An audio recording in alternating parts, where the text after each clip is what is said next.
Hello everyone, Pradeep. Welcome to the MBCS channel. आज हम इस वीडियो में एनसीईआरटी इकोनॉमिक्स क्लास 11 का 9 चैप्टर नंबर 9 देखने वाले हैं। इसके पहले हमने 8 चैप्टर देखे हैं। वो आप चैनल पर जाकर देख सकते हैं। आज के हमारे चैप्टर का नाम है पर्यावरण और धारणीय विकास, से इंग्लिश में इन्वायरमेंट एंड सस्टेनेबल डेवलपमेंट कहते हैं।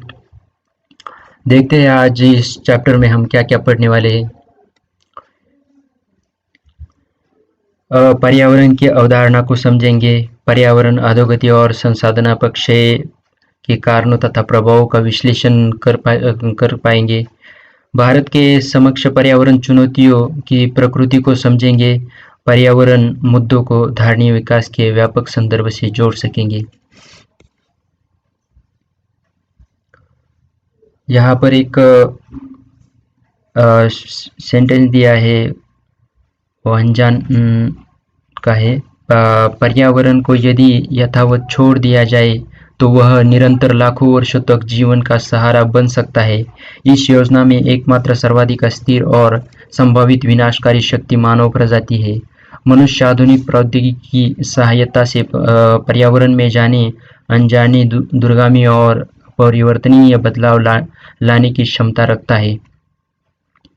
बहुत ही अच्छा यहाँ पर सेंटेंस दिया है। परिचय देखते हैं इस चैप्टर का।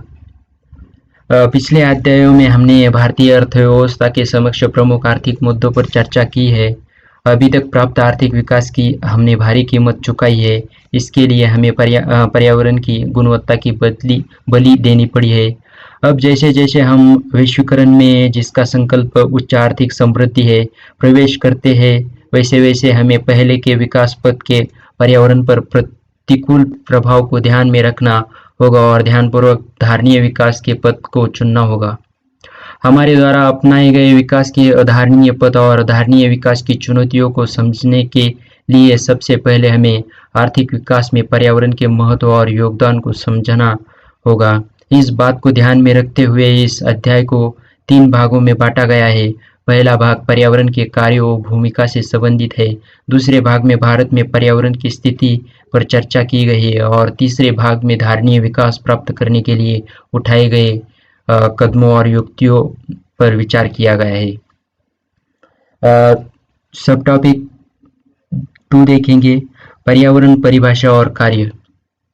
पर्यावरण परिभाषा और कार्य। पर्यावरण को समस्त भूमंडलीय विरासत और सभी संसाधनों की समग्रता के रूप में परिभाषित किया जाता है। इसमें वे सभी जैविक और अजैविक तत्व आते हैं जो एक दूसरे को प्रभावित करते हैं। सभी जीवित तत्व जैसे पक्षी, पशु, पौधे, वन, मत्स्य आदि जैविक तत्व है, जबकि हवा, पानी, भूमि अजैव तत्व है। चट्टान और सूर्य किरण पर्यावरण के अजैविक तत्व के उदाहरण हैं।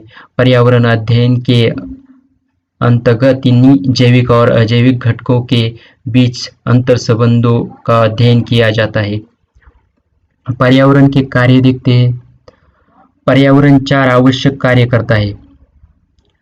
क, यह संसाधनों की पूर्ति करता है, जिसमें नवीकरणीय और गैर नवीकरणीय दोनों प्रकार के संसाधन शामिल होते हैं। नवीनीकरण योग्य संसाधन वे हैं जिनका उपयोग संसाधन के क्षय या समाप्त होने की आशंका के बिना किया जा सकता है। नवीनीकरणीय संसाधनों के उदाहरणों में वनों में पेड़ और समुद्र में मछलियां हैं। दूसरी ओर गैर नवीनीकरण योग्य संसाधन वे हैं जो कि निष्कर्षण और उपयोग से समाप्त हो जाते हैं। उदाहरण के लिए जीवाश्म ईंधन। ख, यह अवशेष को समाहित कर लेता है। ग, यह जैविक और जैविक विविधता प्रदान करके जीवन का पोषण करता है। यह सौंदर्य विषयक सेवाएं भी प्रदान करता है, जैसे कि कोई सुंदर दृश्य। यहाँ पर बहुत ही अच्छा एक नेचुरल पिक्चर दिया है। ताज़ा पानी के कुछ स्रोत जो प्रदूषण रहित है। पर्यावरण इन कार्यों को बिना किसी प्रावधान के तभी कर सकता है जब तक कि ये कार्य उसकी धारण क्षमता की सीमा में है। इनका इसका अर्थ है कि संसाधनों का निष्कर्षण इनके पुनर्जनन की दर से अधिक नहीं है और उत्पन्न अवशेष पर्यावरण की समावेशन क्षमता के भीतर है। जब ऐसा नहीं होता तो पर्यावरण जीवन पोषण का अपना तीसरा और महत्वपूर्ण कार्य करने में असफल हो जाता है और इससे पर्यावरण संकट पैदा होता है। पूरे विश्व में आज यही स्थिति है। विकसनशील देशों की तेजी से बढ़ती जनसंख्या और विकसित देशों के समृद्ध उपभोग तथा उत्पादन मानकों ने पर्यावरण के पहले दो कार्यों पर भारी दबाव डाल डाला है। अनेक संसाधन विलुप्त हो गए हैं और सृजित अवशेष पर्यावरण के अवशेषों क्षमता के बाहर है। अवशोषी क्षमता का अर्थ पर्यावरण की अपक्षय को सोखने की योग्यता से है। इसके कारण ही आज हम पर्यावरण संकट की दहलीज पर खड़े हैं। विकास के क्रम में नदियाँ और अन्य जल स्रोत प्रदूषित हुए हैं और सूख गए हैं। इसने जल को एक आर्थिक वस्तु बना दिया है। इसके साथ ही नवीनीकरणीय और गैर नवीनीकरणीय संसाधनों के गहन और विस्तृत निष्कर्षण से अनेक महत्वपूर्ण संसाधन विलुप्त हो गए हैं और हम नए संसाधनों की खोज में प्रौद्योगिकी व अनुसंधान पर विशाल राशि व्यय करने के लिए मजबूर है। इसके साथ जुड़े हैं पर्यावरण अपक्षय की गुणवत्ता की स्वास्थ्य लागत, जल और वायु की गुणवत्ता की गिरावट। भारत में 70% जल प्रदूषण है से गिरावट से श्वास और जल संक्रामक रोगों की घटनाएं बढ़ी है।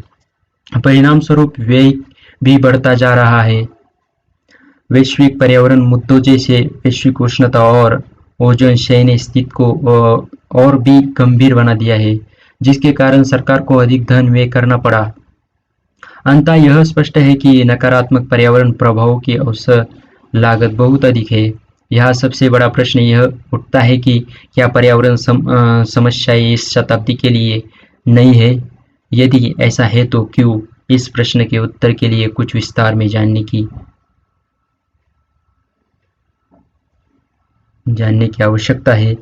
प्रारंभ के दिनों में जब सभ्यता शुरू हुई थी या जनसंख्या में इस असाधारण वृद्धि के पूर्व और देशों द्वारा औद्योगिकरण अपनाने के पहले पर्यावरण संसाधनों की मांग और सेवाएं उनकी पूर्ति से बहुत कम थी। इसका अर्थ हुआ कि प्रदूषण पर्यावरण की अवशोषी क्षमता के भीतर था और संसाधन निष्कर्षण की दर इन संसाधनों के पुनर्सर्जन की दरें से कम थी। इसलिए पर्यावरण समस्याएं उत्पन्न नहीं हुई थी। लेकिन जनसंख्या विस्फोट और जनसंख्या की बढ़ती हुई आवश्यकताओं की पूर्ति के लिए औद्योगिक क्रांति के आगमन से स्थिति बदल गई। परिणाम स्वरूप उत्पादन और उपभोग के लिए संसाधनों की मांग संसाधनों की पुनर्सृजन की दर से बहुत अधिक हो गई। पर्यावरण की अवशोषी क्षमता पर दबाव पूरी तरह से बढ़ गया। यह प्रवृत्ति आज भी जारी है। इस तरह से पर्यावरण की गुणवत्ता के मामले में मांग पूर्ति संबंध पूरी तरह से उलट गए हैं। अब हमारे सामने पर्यावरण संसाधनों और सेवाओं की मांग अधिक है, लेकिन उनकी पूर्ति सीमित है, जिसके कारण अधिक उपयोग और दुरुपयोग है। इसीलिए अवशिष्ट सृजन और प्रदूषण के पर्यावरण मुद्दे आजकल बहुत गंभीर हो गए हैं। यहाँ पर पिक्चर दिया है वन कटाव द्वारा भूमि अपक्षय, जैव विविधता की क्षति तथा वायु प्रदूषण। यहाँ पर दो बॉक्स दिए हैं, वो हम देखते हैं। वैश्विक उष्णता पृथ्वी और समुद्र के वातावरण के औसत तापमान में वृद्धि को कहते हैं। वैश्विक उष्णता औद्योगिक क्रांति से ग्रीन हाउस गैसों में वृद्धि के परिणाम स्वरूप पृथ्वी के निचले वायुमंडल के औसत तापमान में क्रमिक बढ़ोतरी है। वर्तमान में और आने वाले दिनों में वैश्विक उष्णता में अधिकांश मानव प्रेरित है।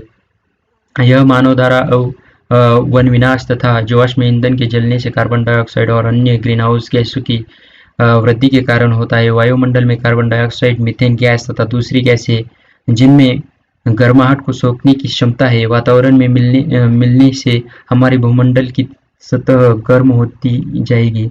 1750 की पूर्व औद्योगिक स्तरों से अब तक कार्बन डाइऑक्साइड और CH4 मीथेन के वायुमंडलीय संकेंद्रण में क्रमशः 31% और 149% की वृद्धि हुई है। पिछली शताब्दी में वायुमंडलीय तापमान में 1.1 फ़ारेनहाइट 0.6 डिग्री सेंटीग्रेड की वृद्धि हुई है और समुद्र तल कई इंच ऊपर उठ गया है।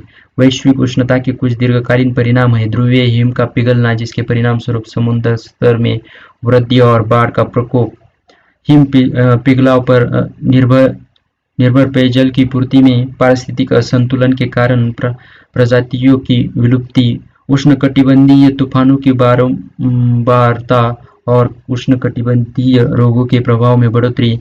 वैश्विक उष्णता में योगदान करने वाले अन्य तत्व हैं कोयला व पेट्रोल उत्पादन का प्रज्वलन, ये carbon dioxide, methane, nitrous oxide ozone के स्रोत है। वन विनाश, जो वातावरण में कार्बन डाइऑक्साइड की मात्रा में वृद्धि करता है, जानवरों की अपशिष्ट से निकलने वाली मीथेन गैस और पशु की संख्या में वृद्धि, जो कि वन विनाश, मीथेन उत्पादन और जीवाश्म ईंधन के प्रयोग में योगदान करती है। 1997 में क्योटो, जापान में जलवायु परिवर्तन पर एक संयुक्त राष्ट्र सम्मेलन हुआ, जिसमें वैश्विक उष्णता का सामना करने के लिए अंतर्राष्ट्रीय समझौता हुआ। इस समझौते में औद्योगिकृत राष्ट्रों से ग्रीन हाउस गैसों के उत्सर्जन में कमी करने की मांग की गई। स्रोत है www.vitcipedia.organization। ओजोन अपक्षय। ओजोन अपक्षय का अर्थ समता मंडल में ओजोन की मात्रा की कमी है। ओजोन अपक्षय की समस्या का कारण समता मंडल में क्लोरीन और ब्रोमीन के ऊंचे स्तर है। इन यौगिकों के मूल है क्लोरोफ्लोरोकार्बन्स, जिनका प्रयोग रेफ्रिजरेटर और एयर कंडीशनर को ठंड रखने वाले पदार्थ या एरासोल प्रोपेलेंट्स में तथा अग्निशामकों में प्रयुक्त किया जाने वाला ब्रोमोफ्लोरोकार्बन्स में होता है। ओजोन स्तर के अपक्षय के परिणामस्वरूप पराबैंगनी विकिरण अल्ट्रावायलेट रेज पृथ्वी की ओर आते हैं और जीवों को क्षति पहुंचाते हैं। ऐसा लगता है कि विकिरण से मनुष्य में त्वचा कैंसर होता है। यह पाद प्लवक फिटोप्लैंक्टन के उत्पादन को कम कर जलीय जीवों को प्रभावित करता है। यह स्थलीय पौधों की समृद्धि को भी प्रभावित करता है। 1979 से 1990 के बीच ओजोन स्तर में लगभग 5% की कमी आई। चूंकि ओजोन स्तर सर्वाधिक हानिकारक पराबैंगनी किरणों को पृथ्वी के वायुमंडल में आने से रोकता है, इसलिए अनुमानित ओजोन में कमी विश्व भर में चिंता का विषय है। इसके कारण मॉन्ट्रियल प्रोटोकॉल को अपनाना पड़ा। इसके तहत क्लोरोफ्लोरोकार्बन यौगिकों तथा अन्य ओजोन अपक्षयक रसायनों के प्रयोग पर रोक लगाना पड़ा, जैसे कार्बन टेट्राक्लोराइड, ट्रिक्लोरोथेन, जिन्हें मिथाइल क्लोरोफॉर्म भी कहते हैं, तथा ब्रोमाइन यौगिक तत्व, जिन्हें हेलोन कहा जाता है। स्रोत www.ceu.edu।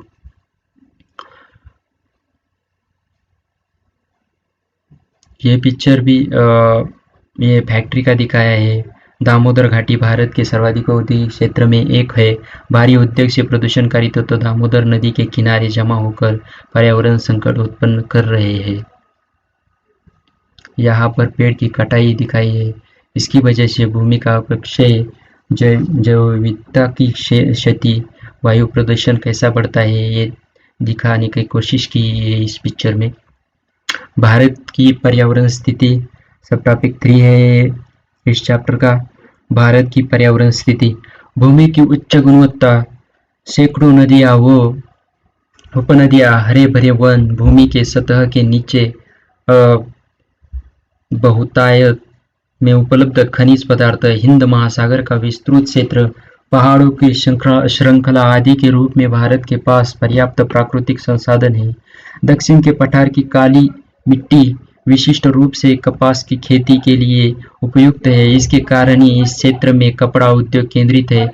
अरब सागर से बंगाल की खाड़ी तक गंगा का मैदान है, जो कि विश्व के अत्यधिक उर्वरक क्षेत्रों में से एक है और विश्व में सबसे गहन खेती और घनत्व जनसंख्या वाला क्षेत्र है। भारतीय वन जैसे तो असमान रूप से वितरित है, फिर भी वे उसकी अधिकांश जनसंख्या को हरियाली और उसके वन्य जीवन को प्राकृतिक आवरण प्रदान करते हैं। देश में लौह अयस्क, कोयला और प्राकृतिक गैस के भारी भंडार है। केवल भारत में ही विश्व के समस्त लौह अयस्क भंडार का 20% उपलब्ध है। हमारे देश के विभिन्न भागों में बॉक्साइट, तांबा, क्रोमेट, हीरा, सोना, सीसा, भूरा कोयला, मैंगनीज, जिंक, यूरेनियम इत्यादि भी मिलते हैं।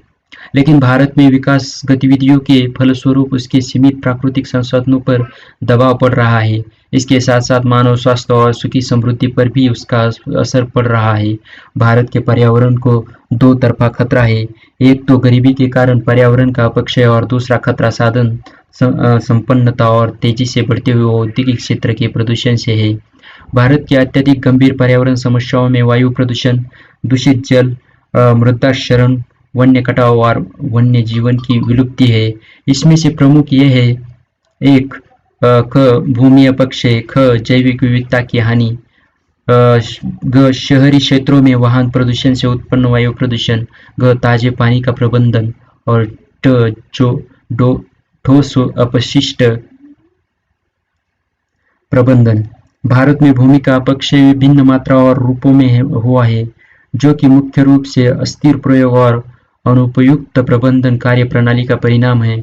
भूमि के अपक्षय के लिए उत्तरदायी कुछ प्रमुख कारण हैं: क वन विनाश के फलस्वरूप वनस्पति की हानि, अधारणीय जलाऊ लकड़ी और चारे का निष्कर्षण, ग खेती बाड़ी, घ वन भूमि का अतिक्रमण, ड वनों में आग और अत्यधिक चराई, च भू संरक्षण हेतु भारत विश्व जनसंख्या के लगभग 17% और विश्व पशुधन के 20% को विश्व के कुल भौगोलिक क्षेत्र के मात्र 2.5% क्षेत्र में आश्रय देता है।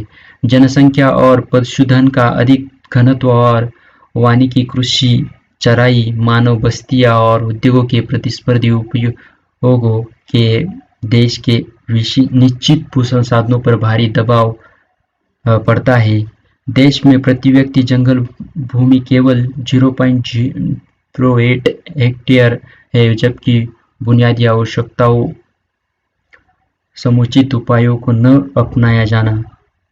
6 अनुचित फसल चक्र, जब कृषि रसायन का अनुचित प्रयोग जैसे रासायनिक खाद और कीटनाशक, सिंचाई व्यवस्था का नियोजन तथा अविवेकपूर्ण प्रबंधन। ट भूमि जल का पूर्ण क्षमता से अधिक निष्कर्षण। ढ संसाधनों की निर्बाध उपलब्धता और ड कृषि पर निर्भर लोगों की दरिद्रता।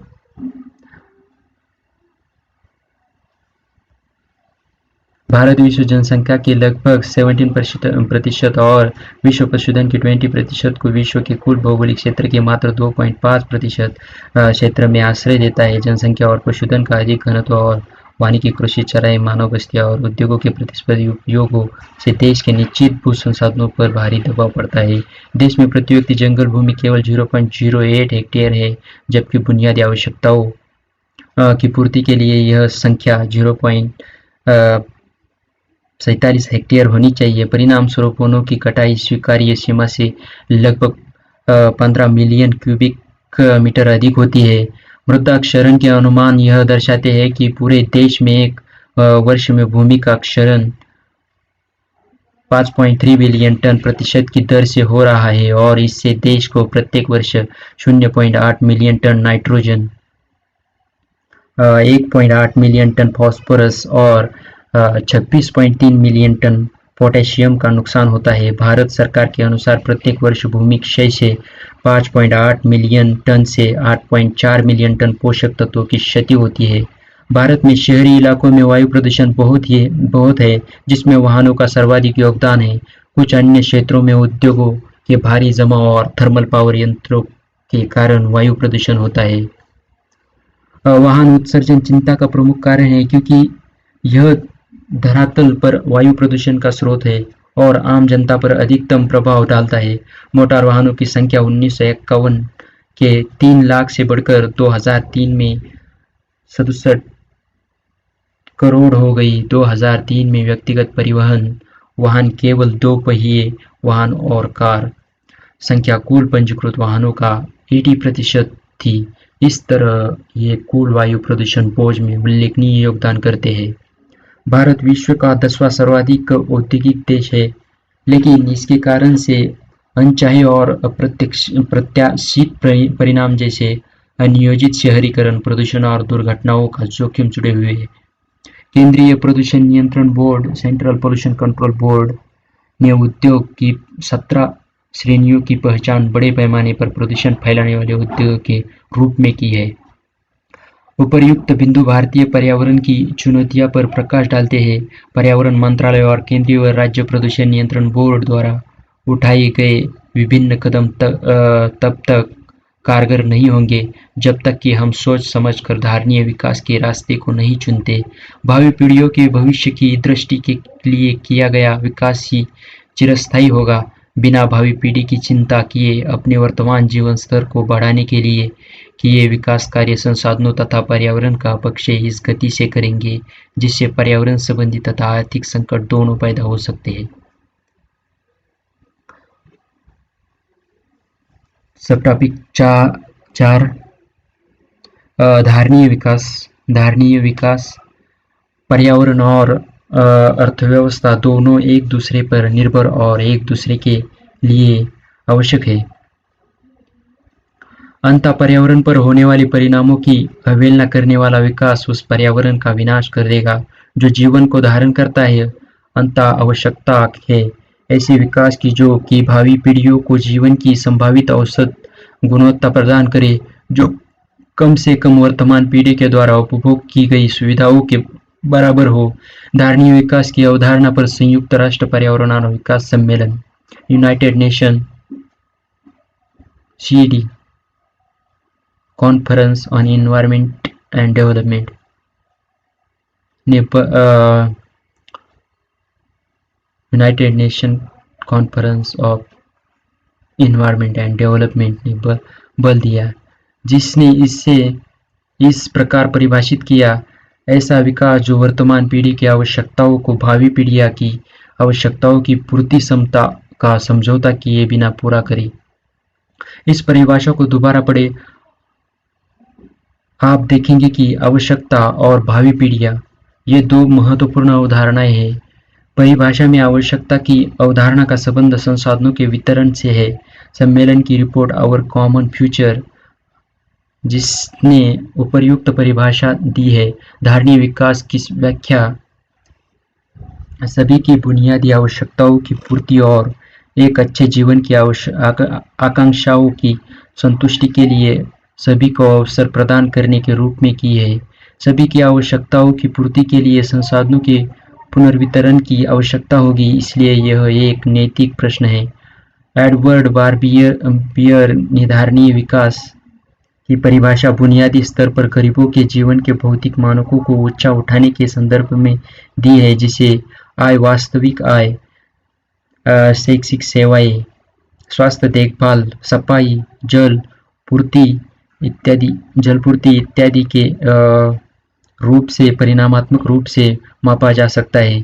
अधिक स्पष्ट शब्दों में हम कह सकते हैं कि धारणीय विकास का लक्ष्य गरीबों की समग्र दरिद्रता को कम करने के उन्हें चिरस्थायी व सुरक्षित जीविका निर्वाह साधन प्रदान करना है, जिससे संसाधन अपक्षय, पर्यावरण अपक्षय, सांस्कृतिक विघटन और सामाजिक अस्थिरता न्यूनतम हो। इस अर्थ में धारणीय विकास का अर्थ उस विकास से है जो सभी की विशेष रूप से बहुसंख्यक निर्धनों की बुनियादी आवश्यकताओं जैसे रोजगार, भोजन, ऊर्जा, जल, आवास आदि की पूर्ति करे और इन आवश्यकताओं की पूर्ति हेतु कृषि, विनिर्माण, बिजली और सेवाओं की वृद्धि सुनिश्चित करे। ब्रुकलैंड कमीशन ने भावी पीढ़ी को संरक्षित करने पर जोर दिया। यह पर्यावरणविदों के उस तर्क के अनुकूल है जिसमें उन्होंने इस बात पर जोर दिया है कि यह हमारा नैतिक दायित्व है कि हम भावी पीढ़ी को एक व्यवस्थित भूमंडल प्रदान करें। दूसरे शब्दों में वर्तमान पीढ़ी को आगामी पीढ़ी द्वारा एक बेहतर पर्यावरण उत्तराधिकार के रूप में सौंपा जाना चाहिए। कम से कम हमें आगामी पीढ़ी के जीवन के लिए अच्छी गुणवत्ता वाली परिसंपत्तियों का भंडार छोड़ना चाहिए जो कि उसे उत्तराधिकार के रूप में प्राप्त हुआ। वर्तमान पीढ़ी का दायित्व है कि ऐसे विकास का संवर्धन कर प्राकृतिक और निर्मित पर्यावरण का सामंजस्य स्थापित करे जो क प्राकृतिक संपदा का संरक्षण, ख विश्व की प्राकृतिक पारिस्थितिक व्यवस्था की पुनर्जनन क्षमता की सुरक्षा और ग भविष्य की पीढ़ियों के ऊपर अतिरिक्त खर्चे या जोखिम को हटाने के अनुकूल हो। हरमन डेली एक विख्यात पर्यावरणवादी अर्थशास्त्री के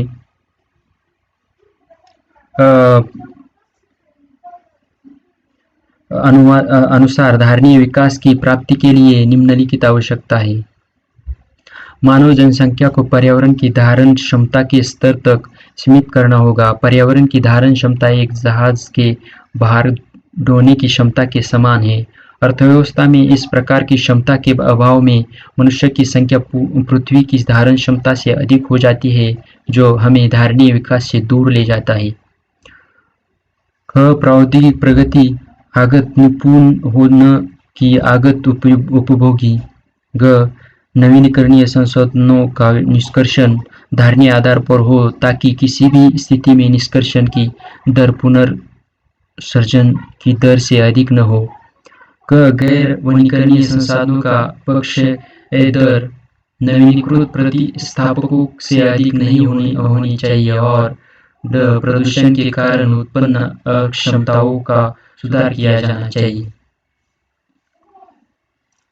सबटॉपिक 5 धारणीय विकास की रणनीतियाँ। इस टॉपिक का सबटॉपिक 5 धारणीय विकास की रणनीतियाँ। ऊर्जा के गैर पारंपरिक स्रोत का उपयोग। इसमें ऊर्जा के गैर पारंपरिक स्रोतों का उपयोग देखते हैं। जैसा कि आप जानते हैं कि भारत अपनी विद्युत आवश्यकताओं के लिए थर्मल और हाइड्रो पावर संयंत्रों पर बहुत अधिक निर्भर है। इन दोनों का पर्यावरण पर प्रतिकूल प्रभाव पड़ता है। थर्मल पावर संयंत्र बड़ी मात्रा में कार्बन डाइऑक्साइड का उत्सर्जन करते हैं जो एक ग्रीन हाउस गैस है। थर्मल पावर प्लांटों से बड़ी मात्रा में धुएं के रूप में राख भी निकलती है जिसका उचित उपयोग न हो तो जल, भूमि और पर्यावरण के अन्य संघटकों के प्रदूषण का कारण हो सकता है। जल विद्युत परियोजनाओं से वन जलमग्न हो जाता है और नदी प्रवाह क्षेत्रों तथा नदी की घाटियों के प्राकृतिक प्रवाह में हस्तक्षेप करते हैं। वायु शक्ति और सौर किरणें पारंपरिक ऊर्जा के अच्छे उदाहरण हैं।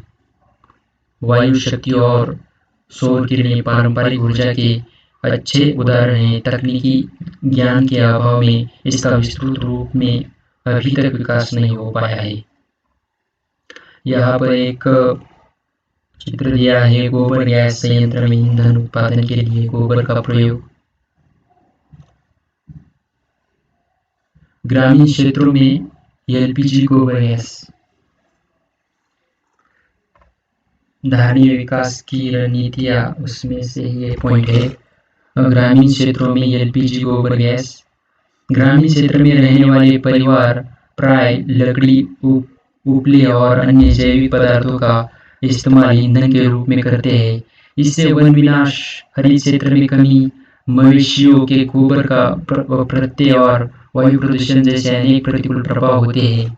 इस स्थिति को सुधारने के लिए सहायकी द्वारा कम कीमत पर तरल पेट्रोलियम गैस एलपीजी प्रदान की जा रही है। इसके अतिरिक्त गोबर गैस संयंत्र आसान ऋण और सहायकी देकर उपलब्ध कराए जा रहे हैं।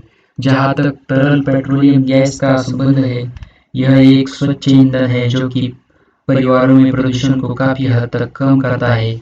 इसमें ऊर्जा का अपव्यय भी न्यूनतम होता है। गोबर गैस संयंत्र को चलाने के लिए गोबर को संयंत्र में डाला जाता है और उससे गैस का उत्पादन होता है जिसका ईंधन के रूप में प्रयोग किया जाता है। जो बच जाता है वह एक बहुत ही अच्छा जैविक उर्वरक और मृदा अनुकूलक है।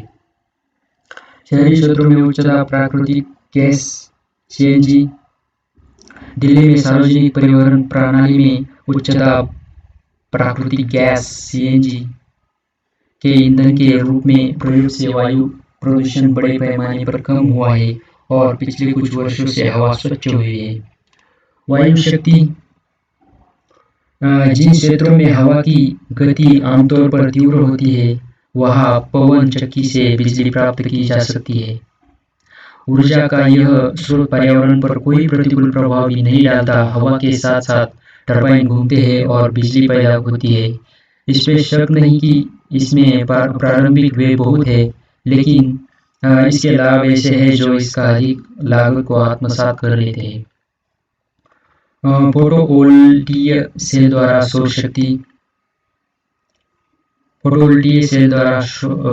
शक्ति प्राकृतिक रूप से भारत में सूर्य किरण के माध्यम से सौर ऊर्जा भारी मात्रा में उपलब्ध है।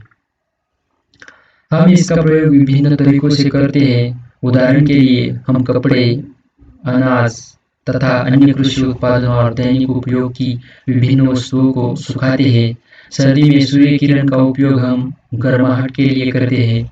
पौधे सौर ऊर्जा का प्रयोग प्रकाश संश्लेषण के लिए करते हैं।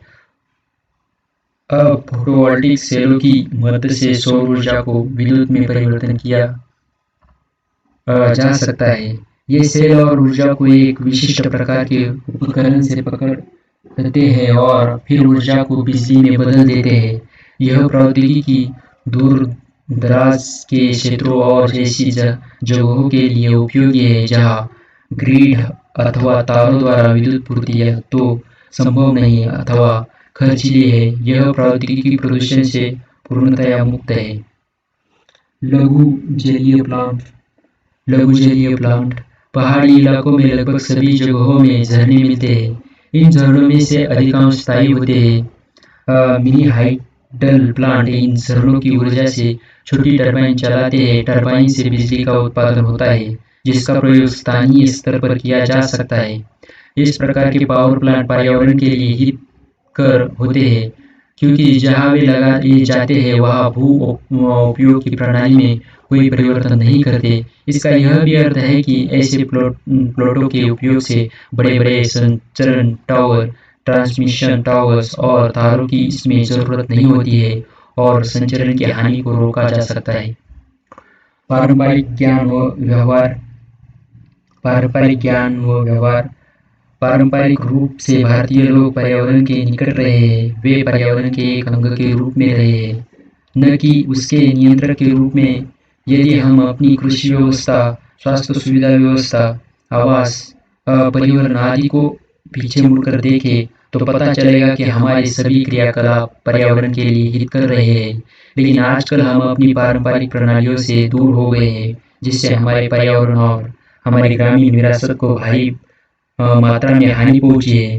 अब समय आ गया है कि हम पारंपरिक ज्ञान पर ध्यान दें। इसका सबसे अच्छा उदाहरण स्वास्थ्य की देखभाल है। भारत बहुत ही सौभाग्यशाली है। यहाँ औषधि गुण से युक्त पौधों की लगभग 15,000 प्रजातियां हैं। इनमें से लगभग 8,000 जड़ी बूटियों का प्रयोग उपचार की विभिन्न प्रणालियों में लोक परंपरा सहित नियमित रूप से होता है। उपचार की पश्चिमी पद्धति के अचानक आ जाने से हमने पारंपरिक प्रणालियों जैसे आयुर्वेदिक, यूनानी, तिब्बती व लोक प्रणालियों की अवहेलना शुरू कर दी। अब इन स्वास्थ्य प्रणालियों की मांग पुराने रोगों के उपचार के लिए फिर से हो रही है। आजकल सभी सौंदर्य उत्पादन जैसे बालों के लिए तेल, टूथपेस्ट, शरीर के लिए लोशन, चेहरे की क्रीम इत्यादि हर्बल है। ये उत्पादन न केवल पर्यावरण के अनुकूल है बल्कि उनसे कोई हानि नहीं होती और उनके लिए बड़ी मात्रा में किसी औद्योगिक और रासायनिक प्रक्रिया का सहारा भी नहीं लेना पड़ता। जैविक कंपोस्ट खाद पिछले 5 दशकों में कृषि उत्पादन बढ़ाने की कोशिश में हमने जैविक कंपोस्ट खाद की अवहेलना की और पूरी तरह से रासायनिक खाद का उपयोग करने लगे। इससे मात्रा में उर्वर भूमि पर बहुत प्रतिकूल प्रभाव पड़ा। रासायनिक प्रदूषण से जल व्यवस्था, विशेषकर भूतल जल प्रणाली प्रदूषित हुई। यह भी सही है कि प्रत्येक वर्ष सिंचाई की मांग में बढ़ोतरी हो रही है। पूरे देश में अब भारी संख्या में किसान विभिन्न जैविक अवशिष्टों जैसे करकट से बनी कंपोस्ट खाद का उपयोग कर रहे हैं। देश के कुछ भागों में जानवर इसलिए पाले जाते हैं जिससे वे गोबर दे सके, जो महत्वपूर्ण खाद है और मिट्टी को उर्वर बनाता है। केंचुए सामान्यतः कंपोस्ट खाद प्रक्रिया की अपेक्षा तीव्रता से जैविक वस्तुओं को कंपोस्ट में बदल सकते हैं। इस प्रक्रिया का अब व्यापक तौर पर प्रयोग हो रहा है। इससे नागरिक प्रशासन अधिकारियों को भी अप्रत्यक्ष रूप से लाभ होता है, क्योंकि उन्हें कम कूड़ा हटाना पड़ता है। जैविक कीट नियंत्रण हरित क्रांति के आगमन के बाद अधिक उत्पादन के लिए पूरे देश में रासायनिक कीटनाशकों का अधिकाधिक प्रयोग होने लगा। इससे बहुत जल्दी प्रतिकूल प्रभाव दिखने लगे। भोज्य पदार्थ प्रदूषित हो गए, वृद्धा जलाशय, यहाँ तक कि भूतल जल भी कीटनाशकों के कारण प्रदूषित हो गए। दूध, मांस और मछलियाँ भी दूषित पाई गई। इस चुनौती का सामना करने के लिए अब बेहतर कीट नियंत्रण तरीकों को बनाने के प्रयास हो रहे हैं। इनमें से एक उपाय पौधों के उत्पादन पर आधारित कीटनाशकों का उपयोग है। नीम के पेड़ इसमें काफी उपयोगी साबित हो रहे हैं। नीम से अनेक प्रकार के कीट नियंत्रक रसायन बनाए गए हैं और उनका उपयोग हो रहा है। मिश्रित फसल और एक ही भूमि पर लगातार कई वर्षों तक अलग अलग फसलों के उत्पादन से भी किसानों को लाभ पहुंचा है। इसके अतिरिक्त विभिन्न जानवर और पक्षियों के बारे में जागरूकता बढ़ी है, जो कि कीट नियंत्रण में सहायक है। उदाहरण के लिए सांप, चूहे और अनेक प्रकार के कीड़ों को खा जाते हैं। इसी प्रकार उल्लू, मोर जैसे पक्षी अनेक हानिकारक कीटों का भक्षण करते हैं। यदि हम इन्हें कृषि क्षेत्र में रहने दें तो वे काफी संख्या में कीटों का नाश कर देंगे। इस संबंध में छिपकली भी उपयोगी है। हमें उनकी कीमत समझनी चाहिए और उनका संरक्षण होना चाहिए। आजकल धारणीय विकास शब्द बहुत लोकप्रिय हो गया है। विकास की विचारधारा में निश्चय ही यह एक दृष्टांत परिवर्तन है। कई प्रकार से इसकी व्याख्या भी की गई है, लेकिन इस मार्ग को अपनाने से चिरस्थायी विकास और सभी के लिए कल्याण सुनिश्चित होगा। निष्कर्ष, इस टॉपिक का निष्कर्ष देखते हैं।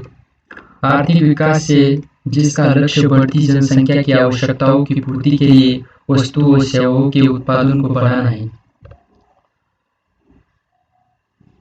ये सेंटेंस हम दोबारा देखते हैं। आर्थिक विकास से जिसका लक्ष्य बढ़ती जनसंख्या की आवश्यकताओं की पूर्ति के लिए वस्तुओं और सेवाओं के उत्पादन को बढ़ाना है। पर्यावरण पर बहुत दबाव पड़ता है। विकास की प्रारंभिक अवस्थाओं में पर्यावरण संसाधनों की मांग पूर्ति से कम थी। अब विश्व के समक्ष पर्यावरण संसाधनों की बढ़ती मांग है, लेकिन उनकी पूर्ति अत्यधिक उपयोग और दुरुपयोग की वजह से सीमित है। धारणीय विकास का लक्ष्य उस प्रकार के विकास का संवर्धन है जो कि पर्यावरण समस्याओं को कम करे और भावी पीढ़ी की आवश्यकताओं की पूर्ति करने की क्षमता से समझौता किए बिना वर्तमान पीढ़ी की जरूरतों को पूरा करे। यहाँ पर ये चैप्टर एंड होता है। इसका पुनरावर्तन देखते हैं हम। पर्यावरण के 4 कार्य है: संसाधन पूर्ति, अपशिष्ट विसर्जन, जैविक और जैविक विविधता प्रदान करते हुए जीवन का पोषण तथा सौंदर्य सेवाएं प्रदान करना। जनसंख्या विस्फोट, प्रचुर मात्रा में उपभोग और उत्पादन ने पर्यावरण पर भारी दबाव डाला है। भारत में विकास कार्यों ने प्राकृतिक संसाधनों की निश्चित परिभाषा पर दबाव डाला है। इससे मानव स्वास्थ्य और सुख समृद्धि पर भी प्रतिकूल प्रभाव पड़ा है। भारत के पर्यावरण पर 2 प्रकार के संकट मंडरा रहे हैं। पहला संकट तो निर्धनता जनित पर्यावरण क्षय का है और दूसरा संकट संपन्न तथा तेजी से बढ़ते औद्योगिक क्षेत्र से हो रहे प्रदूषण का है। यद्यपि सरकार अनेक प्रकार के प्रयासों से पर्यावरण की रक्षा करने का यत्न कर रही है, फिर भी धारणीय विकास का मार्ग अपनाना आवश्यक है। धारणीय विकास का अर्थ वर्तमान पीढ़ी की आवश्यकताओं को इस प्रकार पूरा करना है कि भविष्य की पीढ़ियों को अपनी आवश्यकताएं पूरी करने में किसी बाधा का सामना न करना पड़े।